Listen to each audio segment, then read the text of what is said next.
अब बात करते हैं चार जिनों की। ये वो बात है जो कि अक्सर और बेशतर, बल्कि I would say 99% of the courses में नहीं समझाई जाती, क्योंकि इसको समझाने के लिए इस चीज़ का कॉन्सेप्ट समझना बहुत ज़रूरी है और अक्सर लोगों को ये चीज़ें नहीं पता होती हैं। तो आज हम डिस्कस करेंगे चार जिन, चार वो टाइप ऑफ कंपनीज जिससे आपने कोशिश करना है कि आप दूर रहें। दूर नहीं रह सकते, बहुत सस्ती मिल रही हैं, मेक श्योर कि उनकी एलोकेशन आपके पोर्टफोलियो में कम हो। अगर आप बहुत एक्सपर्ट हैं, आपको पता है चीज़ें किस तरह से चलने वाली हैं, या आप न्यूज़ को फॉलो करते हैं और आप बहुत तेज़ हैं essentially, then you can go ahead and buy it. But be very cautious. 99% investors को इन चार चीज़ों से बहुत कॉशियस रहना पड़ेगा। So let's discuss all four of them in this video. अच्छा, by the way, before I go ahead, first gin is gonna be like toothless, मतलब कि इसका इम्पैक्ट कम होगा, और जो आखिरी जिन होगा वो बहुत बड़ा ट्रैप होगा। यानी कि ये हम असेंडिंग ऑर्डर में चल रहे हैं। छोटा जिन सबसे पहले, सबसे बड़ा जिन, सबसे ज़्यादा नुकसानदेह जिन, सबसे ज़्यादा तकलीफदेह जिन इन्वेस्टर्स के लिए फोर्थ होगा। जिन नंबर 1 इज वो कंपनीज जिनके ऊपर रेगुलेटरी अथॉरिटीज फाइन करती हों, कर सकती हों या करती आई हों। इसको मैं कहता हूं वॉचडॉग जिन। यानी कि गवर्नमेंट के कुछ रेगुलेटर्स हैं जो अक्सर और बेशतर इन कंपनीज को फाइन करते हैं। अब ये कंपनीज कौन सी होती हैं वो मैं आपको बताता हूं, बट ये फाइन होती कब है ये सुने। ये फाइन उस वक्त होती हैं जब ये सबसे बड़ा नफ़ा कमा रही होती हैं। यानी गवर्नमेंट को नज़र आया कि भाई ये कंपनीज तो बहुत ज़्यादा नफ़ा कमा रही हैं, कुछ ना कुछ करना पड़ेगा इनका। तो गवर्नमेंट बाय वन वे और the other, using one regulator और दी अदर, इन पे फाइन कर देती हैं। ये बड़े सेक्टर्स के अंदर भी होता है और छोटे सेक्टर्स के अंदर भी होता है। जैसे for example competition commission of Pakistan. ये अक्सर आपने देखा होगा कि सीमेंट कंपनीज के अंदर न्यूज़ आती है कि इनको फाइन लग दिया है कंपटीशन कमीशन ऑफ पाकिस्तान ने।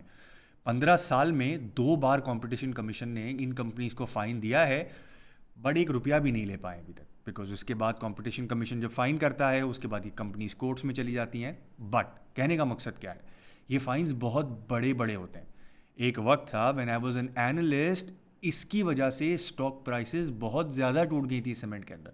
आई थिंक दिस वाज 2012 और 13। कंपटीशन कमीशन ने फाइन लगाया था और सीमेंट प्राइसेस नीचे आना शुरू हो गई थी। सीमेंट प्राइसेस का मतलब सीमेंट स्टॉक की प्राइसेस नीचे आना शुरू हो गई थी। वो हुआ कब था? When they were making absolutely killer returns. अब कौन से सेक्टर्स हैं जिसके अंदर इनको बहुत ज़्यादा नज़र आती है ये चीज़ें कि नफ़ा बन रहा है? Cement sector number 1, steel sector number 2, pharma sector number 3। ये वो सेक्टर्स हैं जिनके नफ़े अच्छे हालात में बहुत तेज़ी से बढ़ जाते हैं। अभी आपको याद है, हमने एग्रेसिव थीम में पढ़ा था, सिक्लिकल के अंदर पढ़ा था, कि जब इकोनॉमिक्स के हालात अच्छे होते हैं तो इन कंपनीज के नफ़े बहुत ज़्यादा होते हैं। तो उन्हीं हालात में कंपटीशन कमीशन को नज़र आता है कि भाई ये कोलूजन भी कर रहे हैं, ये महंगा माल बेच रहे हैं, एक्सपोर्ट सस्ता करते हैं, लोकल महंगा बेचते हैं, ये तो सही बात नहीं है, इन पे फाइन लगा दें। बट अनफॉर्चुनेटली और फॉर्चुनेटली इस कमीशन की कोई ऐसी स्टैंडिंग नहीं है कि जैसे आज फाइन लगाया और कल को कंपनीज को देने की ज़रूरत पड़ गई। पाकिस्तान का लीगल सिस्टम अलाउ करता है इन कंपनीज को कि वो कोर्ट में जाएं, उसको चैलेंज करें। बट यहाँ पे एक चीज़ याद रखिएगा, अगर किसी सेक्टर पे हमेशा फ़ाइन लगता है, जैसे कल को आपको सुनने को मिलता है कि सीमेंट पे कंपटीशन कमीशन ने एक और फ़ाइन लगा दिया, या फूड कंपनीज पे एक और फ़ाइन लगा दिया, इन पे लगते आए हैं ये फ़ाइन्स, तो स्टॉक मार्केट में इन स्टॉक्स पे कोई फ़र्क नहीं पड़ेगा। लेकिन अगर कोई न्यू सेक्टर है, जैसे फॉर एग्जांपल ऑयल सेक्टर या OMC sector, oil marketing company जो कि पेट्रोल स्टेशन होते, उन पे अगर सीसीपी फाइन लगा दे तो स्टॉक मार्केट के अंदर ये प्राइसेस नीचे आ जाती हैं। अब मेरे लिए ये जिन टूथलेस है। टूथलेस का क्या मतलब है? आज तक 15 सालों में मैंने नहीं देखा है कि कभी इन्होंने या इन कंपनीज ने फाइन जमा कराया हो कंपटीशन कमीशन को। सो मेरे लिए ये टूथलेस जिन है। बट नज़र रखना इस पर बहुत ज़रूरी है। अगर आपको अखबारों में नज़र आता है कि कंपटीशन कमीशन ने कुछ करना शुरू कर दिया है, किसी सेक्टर के ऊपर सोचना शुरू कर दिया है, तो बेहतर ये होगा कि फॉर द टाइमिंग अगर आप बाइंग का सोच रहे हैं तो थोड़ा रुक के बाइंग कर लें। होगा ये कि अगर पहली बार उस सेक्टर पे फाइन लग रहा है तो स्टॉक्स बहुत नीचे मिल जाते हैं। एंड ऑनेस्टली स्पीकिंग, जब फाइन लगता है, पहली बार लगता है, तो बहुत अच्छी अपॉर्चुनिटीज़ लेने के लिए मिल जाती हैं आपको बाजार के अंदर। मुझे अच्छी तरह से याद है जब सीमेंट सेक्टर पे फाइन लगा था, चीज़ें 25-25, 30-30% सीमेंट्स टूट गई थी।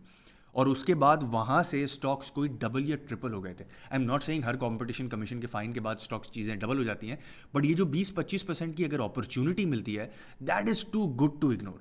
सो अगर आपको कोई ऐसी हेडविंड नज़र आए आपके सामने आते हुए, तो याद रखिएगा कि अगर आपको कोई बहुत ज़रूरत नहीं है वो स्टॉक्स खरीदने की, तो आप सब्र कर सकते। ये कंफ्यूजिंग थॉट हो सकता है बाकी लोगों के लिए कि यार कंपटीशन कमीशन की न्यूज़ आती है जनवरी के अंदर कि वो किसी पे सोच रहे हैं या कुछ डॉक्यूमेंट्स मांग लिए हैं वगैरह वगैरह, लेकिन अनाउंस करते हैं ये रिजल्ट लेट्स से अक्टूबर के अंदर, तो हम कितना टाइम सब्र करेंगे?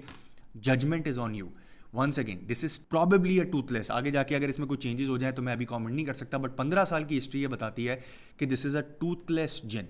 अगर ये आपकी कंपनी पे आपके लपट भी गया, कुछ 15-20% स्टॉक प्राइसेस शायद नीचे आ जाएं, बट आपके फंडामेंटल वैल्यू पे स्टॉक प्राइसेस को वापस आ जाना चाहिए very strongly very soon. So this was the first gin. अगली वीडियो में हम बात करेंगे सेकंड जिन के बारे में। मैंने आपको पहले भी बताया है कि मैं टूथलेस से लेकर मोस्ट इंपॉर्टेंट जिन पे एंड में आऊंगा, सो स्टिक अराउंड। अगर आपको इसके बारे में पढ़ना है तो मैंने न्यूज़ लेटर इसके ऊपर लिखा था, मैं नीचे वो अटैच कर दूंगा अपनी वेबसाइट का लिंक, आप जाके उसको डिटेल में पढ़ सकते हैं। But this is it. Now let's move on to the second gin which I call the fittest gin of all. Let's see what that is.